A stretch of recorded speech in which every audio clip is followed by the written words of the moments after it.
Okay, magandang gabi po sa ating lahat. Tayo magpapatuloy sa ating pag-aaral ng ating serye na pinag-aaralan. Ito po rin ang ating daily devotion. Pansamantala po sa gabing ito, ako muna ang magtuturo. Bukas ulit babalik si Pastor Claude. Meron lang tayong kailangang isaayos at pag-usapan na mahalaga. Ayan. So, salamat sa inyong lahat. Magandang gabi, Pastor Claude, Pastor Nanding. Salamat po sa inyong maagang pagsama.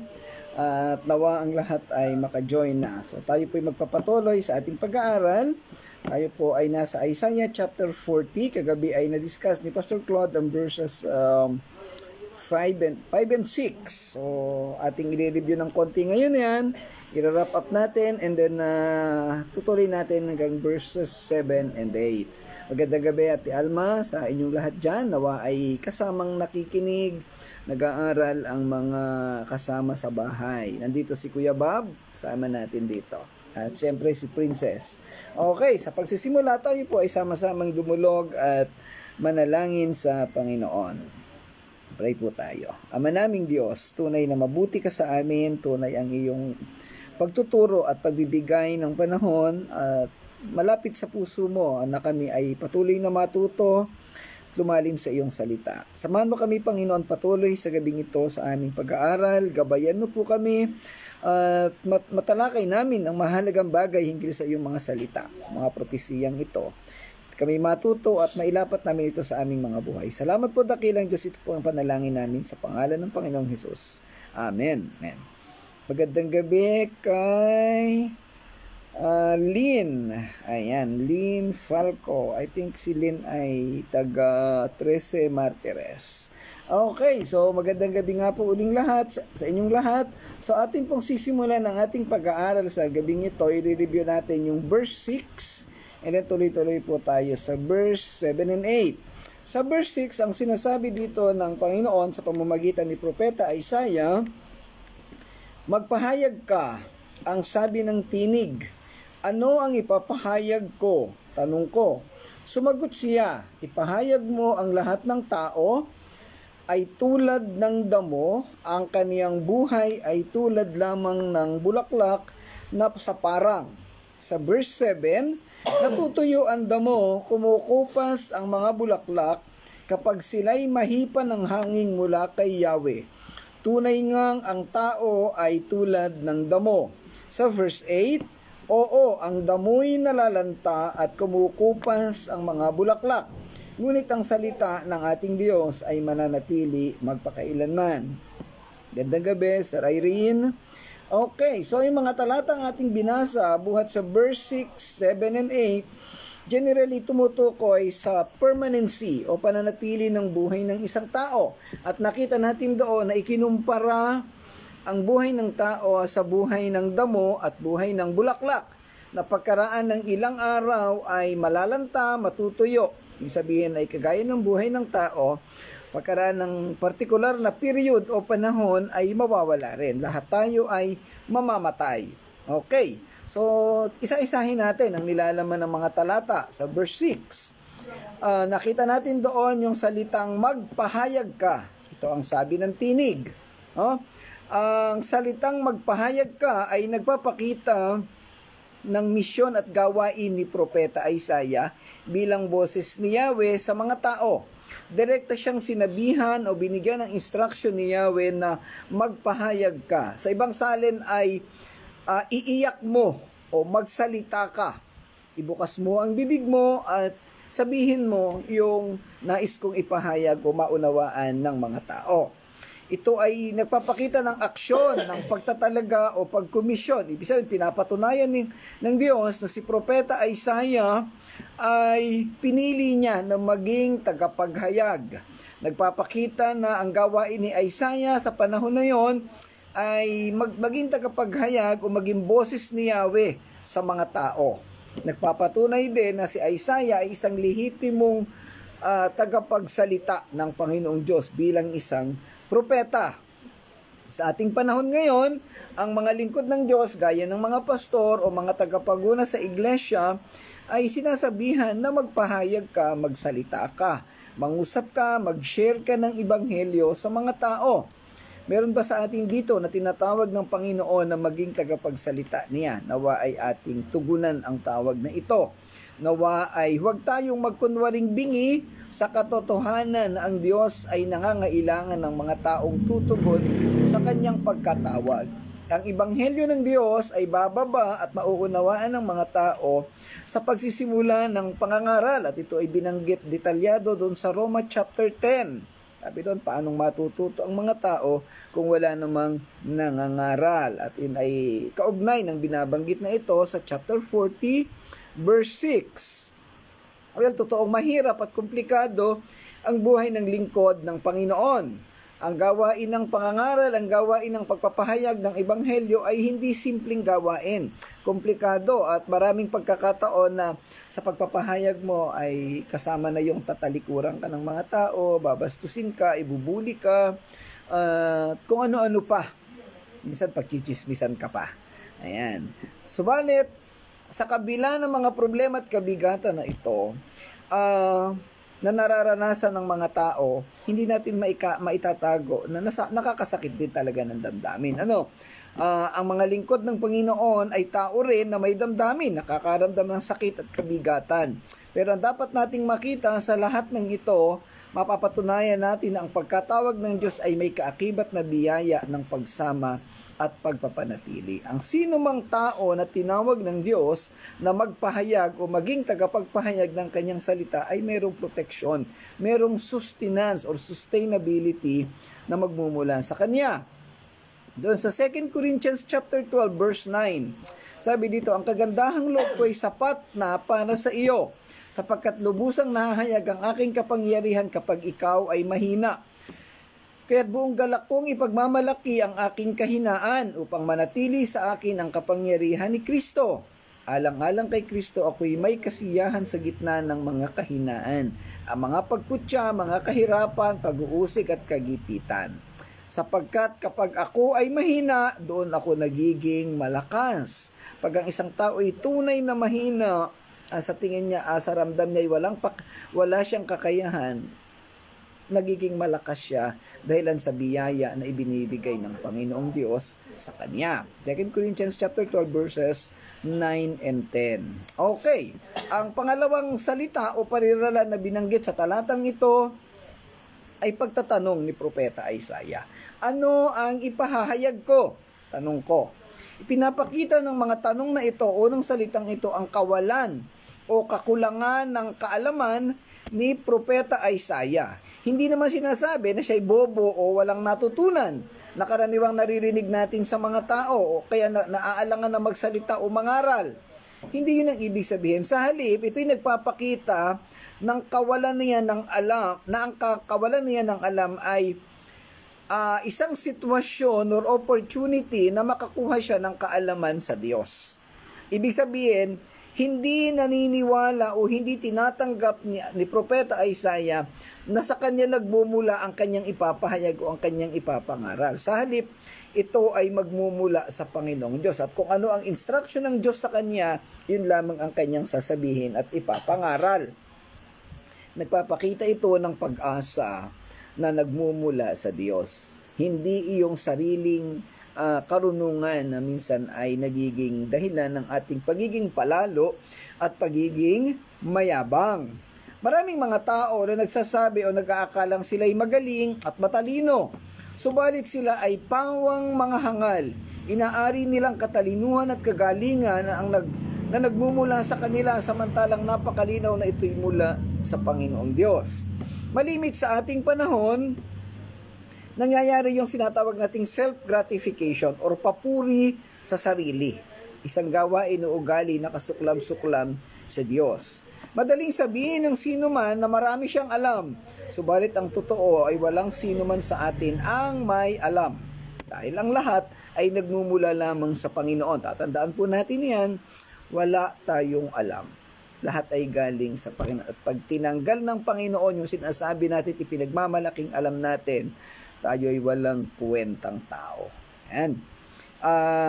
Ang kaalaman at karunungan na mayroon tayo na nagagawa natin sa ating pagkasalita, sa ating pakikipag-usap, sa pag-iisip, ang lahat ay pawang biyaya na ibinigay ng Diyos sa atin na Kaniyang pinili, itinalaga at isinugo sa gawain ng pagsasalita. Tanda natin, hindi ito nagmula sa atin. Gaano ka man kagaling, gaano man kataas ang pinag-aralan, napakaraming training or seminar o karanasan sa trabaho kung saan man, still, baliwala lahat yan. Dahil ang lahat ay nagmumula sa Panginoon. In fact, yung mga karanasan at training na nangyari sa iyo, sa ating lahat, ay galing din sa Panginoon. So, wala tayong pwedeng ipagmalaki. Okay? Nagbibigay diin ang pariralang ito na anumang ipapahayag natin ay nararapat na magmula sa Panginoong Diyos lamang, hindi sa ating sarili. Yan. So, ang Diyos lang, yung sovereignty ng Diyos ang pinagmumula ng lahat ng bagay.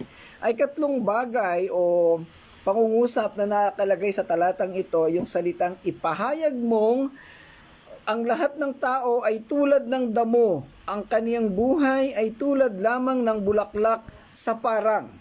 Okay, ito yung direktang tugon ng Panginoon sa tanong ni Isaiah kung ano ang kanyang ipapahayag. At ito'y direktang utos din ng Diyos sa mga bagay na gusto niyang ipahayag ng propeta. Nandoon direktang instruction. Sinagot ng Diyos yung tanong ni Isaiah, what shall I say? What shall I declare? What shall I prophesy? Ipahayag mo na ang tao ay tulad ng damo, ang kanyang buhay ay tulad lamang ng bulaklak sa parang. Pinapakita rito ang dakilang layunin ng Diyos sa mga tao. Nais niyang maunawaan ng lahat ng tao ang kaniyang mensahe. Kasi yung word na ipahayag mo. Okay? Ayan. Tingnan natin yung comparison na ginawa dito. Una, tulad ng damo. Tumutukoy sa kawalan ng permanenteng kalalagayan ng buhay ng tao dito sa lupa. Sandaling mabubuhay, subalit papanaw din. Yung damo, pagka yan ay lumago, after a while ay maninilaw na yan at matutuyo, bubunutin. So, wala na siyang buhay. Walang damo na natiling buhay sa mahabang panahon. Ito ay isang argumento ni Haring Solomon. Sa Mga Ngaral, chapter 1, verses 1 to 10, ang sabi niya, baliwala ang lahat ng bagay. Mabubuhay ka ng ganitong kahaba, tapos ay papanaw ka rin at mawawala din ang buhay mo. Kaya walang kwenta, sabi ni Haring Solomon. Ano? Ito ay isang katotohanan para sa lahat ng tao. Tayo'y tila isang damo na sandaling mabubuhay, mararanasan ang mga sarap, hirap at lahat ng uri ng karanasan sa buhay. Subalit pagkatapos nito, tayong lahat ay mamamatay, papanaw lahat. Sabi sa Hebrews chapter 9 verse 27, itinakda sa mga tao ang naminsan lamang mamatay at pagkatapos ay ang paghuhukom. Ayan, so lahat mamamatay. Walang immortal. Sa mga pelikula lang yun, sa Encantadia nga, namatay yung mga may kapangyarihan, di ba? Sino ba nanonood ng Encantadia dyan? Magandang gabi, Nanay Mercy. Salamat po at nakasama uli kayo. Na-miss namin kayo, Nanay. Kagaya ng damo, na nabubuhay at namamatay, ang tao rin ay mamamatay dito sa lupa. Nalulungkot tayo sa mga ganitong usapin pag may namatay o pumanaw na mahal sa buhay, pero ang dapat nang higit nating matutunan ay ang katotohanan kung saan pupunta ang ating buhay matapos na mamatay. Ating alamin, kilalanin ng isang tao dito sa mundo, nakausap, kakwentuhan natin. Pag siya'y namatay o pag tayo'y namatay, saan pupunta ang ating kaluluwa? Yun ang dapat nating ikalungkot kung malaman natin ang katotohanan na siya'y mapupunta sa kapahamakan. Ito'y magbibigay sa atin ng sitwasyon para maibahagi ang ebanghelyo. Lagi nating ipinapanalangin, sana dumami ang tao sa church, sana makakilala yung mga hindi pa nakakakilala. Pero ang tanong, ano ba ang ginagawa natin? Ipinapanalangin ba natin sila? Binabahaginan ba natin ng ebanghelyo? Iniimbitahan ba natin sila sa loob ng simbahan? Ayan, yung mga palabas pastor yan, ha? Okay. Ang mensahe ng pahayag na ito ng Diyos ay ang pagpapahalaga sa buhay matapos ang buhay natin dito sa lupa. Saan nga ba tayo pupunta matapos sa ating pisikal na buhay dito sa mundo? It is a common question. Saan ka pupunta? Sa langit? Sa purgatorio? Sa dagat-dagatang apoy? O kung saan man? Ayan. Yan. So, tayo ang magtanong. And then, ang pangalawang comparison, tulad ng bulaklak.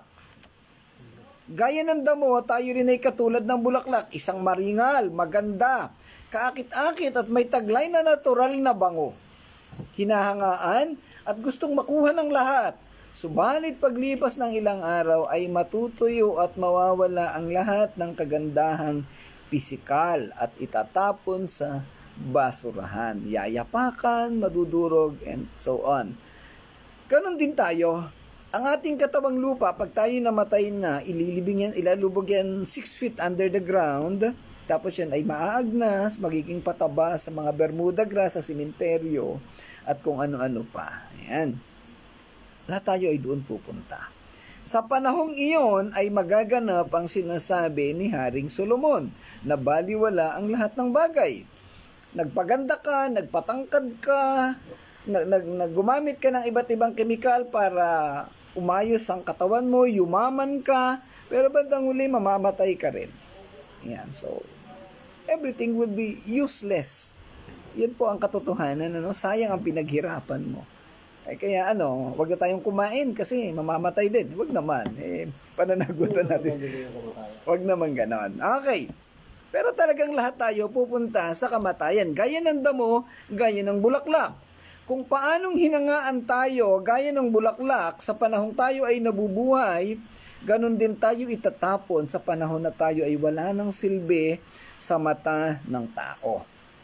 Yan ay normal na proseso sa buhay ng tao. Yan ang mensahe ng mga pangungusap ng Panginoon sa pamamagitan ni Propeta Isaiah. Sino man sa atin ay maaaring maging sikat, maging matalino, magaling, magkamit ng anumang karangalan at katanyagan, subalit sa huli, mababaliwala rin sa mata ng mga tao. Well, siguro nakwento ko na sa inyo ng mga nakalipas na panahon, sa buhay ko bilang pastor, bilang lingkod ng Panginoon, ang daming pagkakataon na naranasan ko na kilalanin at pahalagahan, purihin, kamayan, lahat ng papuri ibinigay. Subalit, pagkatapos ng ilang panahon ay naranasan kong iwanan, talikuran at hayaang mag-isa ng mga taong mahalaga sa atin. Yun ang buhay dito sa lupa. Hindi natin yan na mababago. Kaya dapat tayong maging handa. Hindi panghabang buhay ang kaligayahan dito at satisfaction sa lupa. Sa talatang 7 ay binanggit ang sitwasyon na ang mga damo at bulaklak ay nahipan ng hangin mula kay Yahweh. Ang magagandang berdeng damo na tumatakip sa mga burol at ng Juda, pagkatapos ng pag-ulan ang taglamig at kung gaano kabilis namamatay ang damo at ang mga burol ay naiiwang kayumangging at tigang. Pinapakita dito na yung ganda ng burol sa Juda noong madamo, may bulaklak, talaga namang maaakit ka. Pero again, pagkaraan ng ilang panahon ay ito ay magiging tuyo. Magiging parang yung ilang wilderness. Ganito, ito ay nagpapakita ng kahinaan ng tao. Yung kakulangan, human frailty, lumilipas ang lahat ng bagay at hindi natin ito kayang kontrolin. May mga bitamina, may mga gamot daw na nabibili na pampahaba ng buhay. Well, pwede sigurong mangyari, pero still, ang Diyos pa rin ang may kontrol sa lahat ng sitwasyon ng buhay ng tao. Ito'y nagpapahiwatig na may kapangyarihan at kontrol si Yahweh sa magiging kalalagayan at kinabukasan ng mga tao dito sa mundo. Ang kaniyang otoridad ay nangungusap sa kaniyang soberanya hinggil sa mga bagay na nangyayari at mangyayari pa hanggang sa susunod na henerasyon. Sabi nga dun sa inaawit ni Pastor Sam, no? Ngayon, noon, ngayon at sa susunod pang henerasyon. Habang ipinapahayag ang kahinaan ng tao na tinatawag nating human depravity, sa kabilang banda ay nagpapahayag din ang soberanya ng Diyos. Ang kaniyang pagkaalam sa lahat ng bagay, omniscience, ang omnipotence o kakayahan at ang kanyang immutability na tumutukoy sa perfection ng Diyos. Kahit anong gawin natin, ang Diyos pa rin ang may kontrol sa lahat ng bagay. At ito ang ipinapakita ng talatang ito na ang Diyos ay may kakayahang kontrolin at gawin ng anumang bagay sa mga tao dito sa lupa. Sa talatang 8, binigyang diin naman ang permanency ng kaniyang mga salita. So makita natin yung comparison. Yung verses 6 and 7, ipinakita na ang tao ay hindi permanenteng mabubuhay dito sa lupa. Yung ating pisikal na pagkatao, katawan ay mamamatay at ililibing, maaagnas, mabubulok. Subalit, ang kaluluwa ay aangat. At yan, saan pupunta? Dito sa talatang 8, binigyan diin ang pagiging permanente ng kanyang salita na kabaligtaran sa mga kumukupas na damo at mariringal na bulaklak na sa huli ay matutuyo din. Ang salita ng Diyos ay nananatili magpakailanman. Ang mensahe ay ang pananatili ng Diyos sa kanyang salita. Sa kaibahan, sa kahinaan at panandali ang kaluwalhatian ng tao. Ang damo ay nalalanta, ang bulaklak ay natutuyo, ang salita ng Diyos ay nananatili. Ang salita ng Diyos ay tiyak na mananatili. Nakaligtas ito sa maraming siglo ng manu-manong transcription. Iba't ibang salin ng Bible. Mga pag-uusig na patuloy na nagbabagong mga filosofiya at sistema. Ang lahat ng uri ng mga kritiko ng kapabayaan kapwa sa pulpito at sa iba't ibang sitwasyon ay hindi nagtagumpay na natili ang Biblia o ang salita ng Diyos.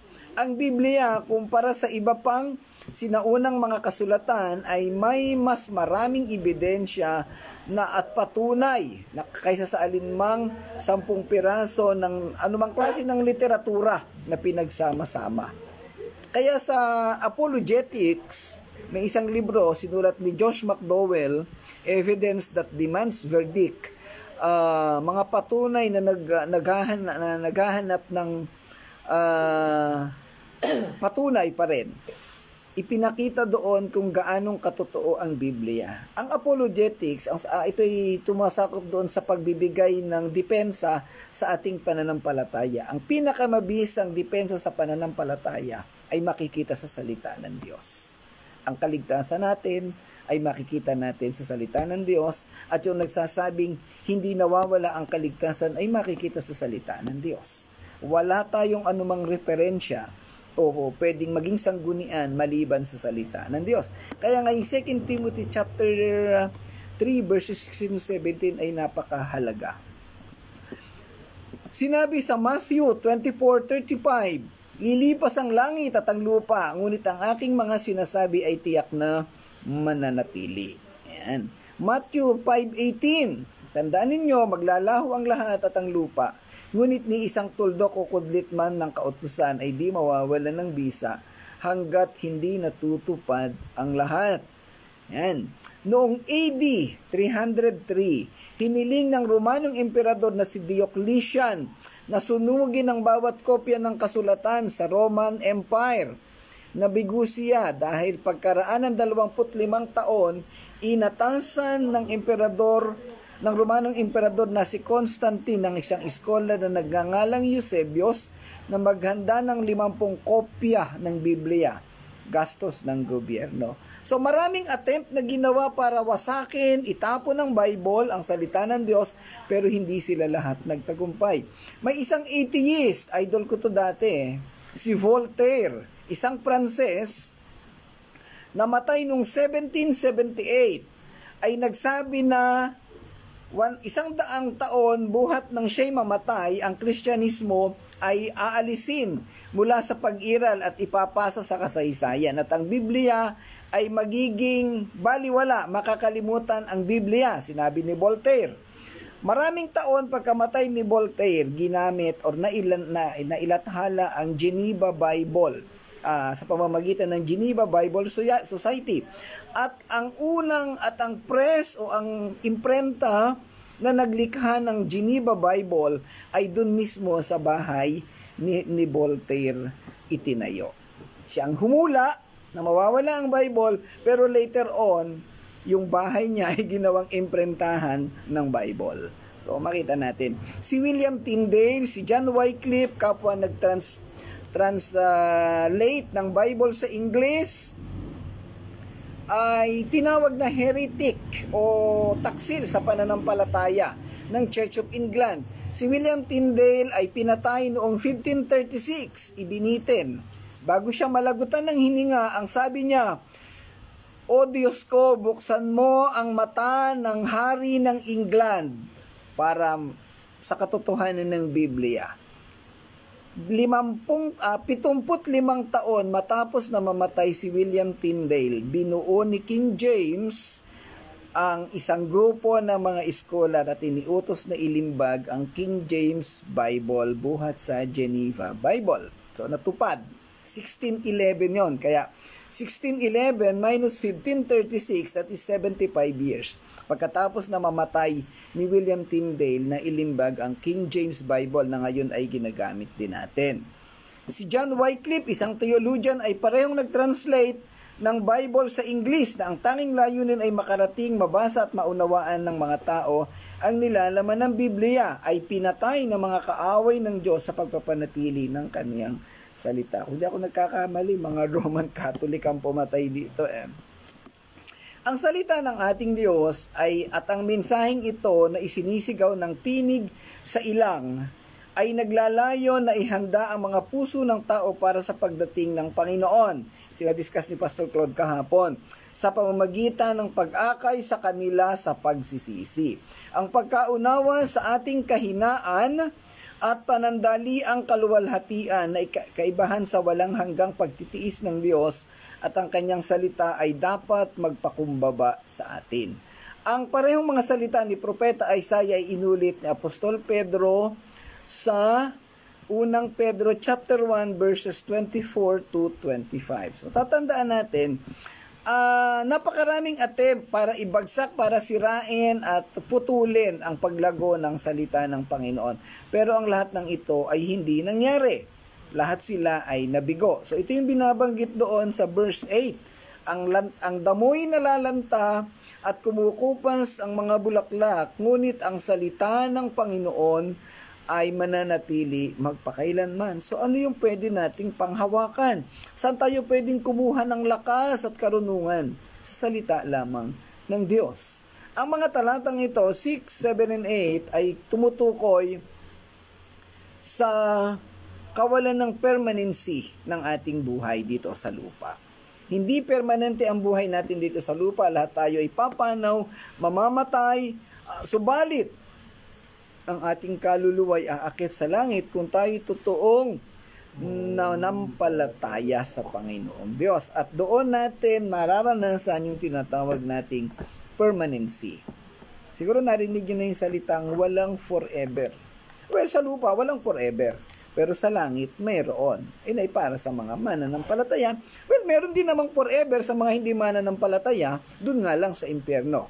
So, alam na natin lahat kung saan natin gustong pumunta. At alam na rin natin kung paano tayo mapupunta doon. No, ang mga talatang ito, kagaya ng sabi ng Diyos kay Propeta Isaiah, magpahayag ka. Ito'y panawagan. Ito'y hindi lang salita ng Diyos kay Isaiah. Ito'y panawagan at utos sa ating lahat. Magpahayag ka, ipahayag mo ang salita ng Diyos through evangelism. Naalala ko nung Sunday, si Pastor Jan ay nagtanong, ilan ang kaibigan mo? Hindi makasagot. Meron ka bang kaibigan? Yung kaibigan mo na yan, o yung katabi mo sa klase, sa halip na makipagdaldalan ka, bigyan mo ng tracts. Bigyan mo ng verse sa Bible. Sa halip na makipagkwentuhan ka habang kayo ay nagre-resist. Marami tayong pwedeng magawa. Naglalakad ka, pwede kang magbahagi ng ebanghelyo. Okay, gagawa tayo ng mga tracts pa kung para magawa natin. Sa mga susunod na panahon, pagkatapos nitong ating prosesong ginagawa, mga kapatid, meron tayong gagawing mga pagbabago dito sa ating simbahan. At ito'y malinaw na pinapakita ng Panginoon. Nabanggit ko na sa inyo noon, bakit hindi ako nagpipreach? Dahil meron akong hinihingi sa Panginoon. At unti-unti, ng mga taong nakakausap ko, ay nagiging malinaw. Ano ba talaga ang layunin ng church na ito? Ano ba talaga ang dapat nating gawin? At yan ay ating ipapatupad. Masakit, pwedeng magkaroon tayo ng pagbabago. Pero ang susi ito ang susi. Yung ating mga gagawin ay susi sa paglago ng simbahan at pagtupad natin sa utos na magpahayag ka. Ipahayag mo ang lahat ng tao ay tulad ng damo. Baka yung mga taong kasama natin sa loob ng ating tahanan ay malapit ng kunin ng Panginoon. Hindi pa naman lang nakarinig ng Bible, ng kaligtasan. Gawin natin, ibigay natin sa kanila. Well, ganito po yon. Ang isang hirap na nararanasan at pwedeng maging excuse ng tao, ay pastor, hindi naman nakikinig Okay lang yun. Problema na nila kung hindi sila makinig. At least ginawa natin yung part natin. Ibahagi mo, ikwento mo, sabihin mo, bigyan mo ng pampleto o ng tracts. Bahala na sila kung makinig sila o hindi. At least meron tayong ginawang effort at ito'y binavalue, pinahahalagahan ng Panginoon. Laging two-way yan yung nagpapahayag at yung nakikinig. Ay wag na nating problemahin yung nakikinig. Problema ng Diyos yun. Basta tayo gawin natin yung part natin, magpahayag, mag-share. Now, paano natin magagawa ito? Anong sabi ni Pastor Jan noong Sunday? Sana natandaan. Evangelism is prayer. Ang una nating dapat gawin ay panalangin. Dati, pinapagsulat ko kayo ng mga pangalan. Sulat lang, compliance lang. So, simula sa mga susunod na araw, sana matuto tayong manalangin.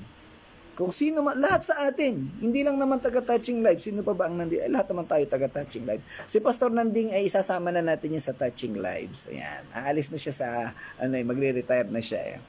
Ayan. Okay. Isulat nyo yung mga pangalan na gusto nyong maligtas. Kaklase mo, kaibigan mo, crush mo, nililigawan mo, o kung sino man yan. Kapitbahay mo, kapatid mo, at iluhod mo sa Panginoon. Lahat tayo gagawa. Well, tingnan natin. Each one, disciple one. Maganda yung programa, kaya lang hindi natin maipatupad. Bakit? Hindi natin ginagawa. Hindi tayo nananalangin. So, marami tayong gagawing pagbabago. Dahil ito ang iniutos ng Diyos, ipahayag mo ang Ebanghelyo. At tayong lahat ay magpapahayag. Okay? So, masyado tayong naging kampante, complacent in the past, sa mga nakalipas na panahon. Maraming ipinagagawa ang Panginoon sa ating lahat. So, tayo ay hahayo, tayo ay kikilos, dahil baka dumating na ang Panginoon. Okay, so hanggang doon lang po. Yun ang mensahe, no? Permanente ang salita ng Diyos. Ibig sabihin, permanente natin itong gagamitin para sa pagpapahayag ng kaligtasan sa bawat isa sa atin o sa mga tao hindi pa nakakakilala. Pamilya mo, kaibigan mo, lahat. Yan, kaaway mo. Responsibility tayong lahat. So, ipanalangin natin ang mga bagay na ito. So, yun lang po ang ating aralin sa gabing ito. Lagi tayong dudulog at hihingi ng karunungan sa Panginoon sa mga bagay na ito. At sa pamamagitan niyan, ang ating simbahan ay lalago. At magagawa natin ang mandato ng Diyos sa bawat isa sa atin. Okay, so salamat po muli mga kapatid sa inyong pakikinig. Yan lang po ang ating aralin sa gabing ito. Bukas ay pagpapatuloy ni Pastor Claude ang verses 9 to 11. Okay, tayo po'y manalangin. Samahan niyo ako. Muli po amang Diyos, kami nagpapasalamat sa iyo sa gabing ito, sa pagbibigay mo sa amin ng karunungan at mga bagay na ito. Salamat sa reminder, Panginoon. Salamat sa buhay na ito na ibinibigay mo sa amin. Salamat sa oras na ipinagkaloob upang kami makapag-aral ng iyong salita. Matuto kami, Ama. Panginoon, ikaw po ang patuloy na kumilos sa aming mga buhay individually upang kami ay tumayo, upang kami ay maglingkod sa iyo. Humayo kami, magpahayag kami ng salita mo sa anong kaming lugar mapapunta. Bigyan mo ng pusong mapanalanginin ng bawat isa at idulog namin sa iyo ang mga taong aming nais na makakilala. Salamat po, dakilang Diyos. Ito po ang panalangin namin sa pangalan ng Panginoong Hesus. Amen. Amen. Okay, so maraming salamat po sa inyong lahat. tayo po'y tulong-tulong, sama-sama sa pagtupad sa naisin ng Diyos sa ating mga buhay. God bless everyone. To God be the glory.